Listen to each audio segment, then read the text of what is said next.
Supreme court ने शुक्रवार को राहुल गांधी की सजा पर रोक लगा दी है। इसके बाद कांग्रेस पार्टी में जश्न का माहौल है। कांग्रेस के तमाम नेता और कार्यकर्ता राहुल गांधी को सुप्रीम कोर्ट से मिली राहत पर अपनी खुशी जाहिर कर रहे हैं। राजधानी में राज्यसभा सांसद प्रमोद तिवारी ने अपने सरकारी आवास पर राहुल गांधी को मिली राहत को सत्य की जीत बताते हुए मिठाई बांटी।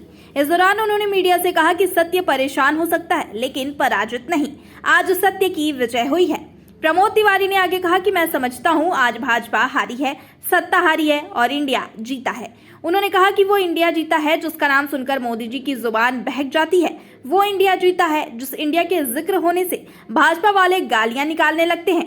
प्रमोद तिवारी ने आगे कहा कि आने वाले दिनों का संकेत है, आज हम अदालत में जीते हैं और कल हम जनता के दिल में जीतेंगे। 2024 में ये इंडिया के आने की शुरुआत है और मोदी जी के अहंकार रूपी साम्राज्य के जाने की उल्टी गिनती शुरू हो गई है। सारे तथ्यों को देखते हुए आज जिस तरह सुप्रीम कोर्ट ने कहा कि इन दोनों अदालतों ने जो मैक्सिमम सेंटेंस दिया है वो कहीं से भी उचित नहीं है। यहां फिर रुककर मैं आपको इतिहास दोहरा दूं, एक कानून का विद्यार्थी होने के नाते, अधिवक्ता होने के नाते, जिस दिन से सेक्शन 500 बना है आईपीसी का,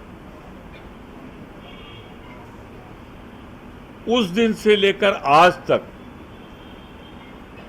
राहुल गांधी को छोड़कर किसी को मैक्सिमम पनिशमेंट नहीं दिया गया है 2 साल का। क्योंकि अगर 2 साल से एक दिन कम हो जाए तो संसद सदस्यता नहीं जाती। अगर सेंटेंस तो स्टे कर दिया, पर एक आदमी जो संसद सदस्य था, जिस पर तत्काल प्रभाव पड़ने वाला था, कोई समय भी नहीं हो सकता था जिसके लिए, उसका कन्विक्शन स्टे नहीं किया और उनकी सदस्यता भी समाप्त करने में जल्दबाजी दिखाई गई, मकान खाली करने में जल्दबाजी दिखाई। पर हम मानते हैं सत्य परेशान हो सकता है, पराजित नहीं। सत्यमेव जयते, सत्य की विजय हुई है और एक जाता हुआ राजा जो सत्ता के अहंकार में डूबा हुआ है, जिसकी सरकार की उल्टी गिनती शुरू हो गई है, उसने अपने सत्ता के अहंकार में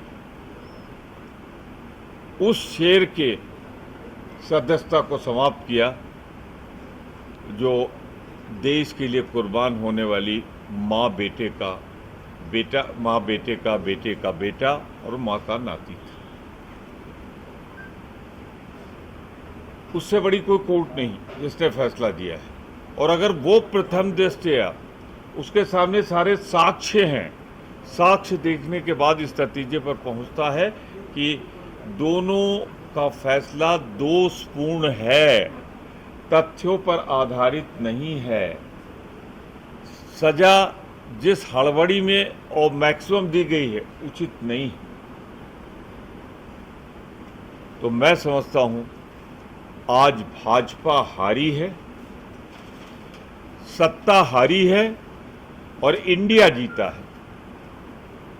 वो इंडिया जीता है जिसका नाम सुनकर मोदी जी की जुबान बहक जाती है। वो इंडिया जीता है जिस इंडिया के जिक्र आने पे गालियां निकालने लगते हैं भाजपा के नेता। मैं सिर्फ उनसे ये कहना चाहूंगा, ये आने वाले दिनों का संकेत है। आज हम अदालत में जीते हैं, कल जनता की अदालत में जीतेंगे। 2024 में ये इंडिया के आने की शुरुआत है और मोदी जी के अहंकार रूपी साम्राज्य के जाने की उल्टी गिनती शुरू हो गई।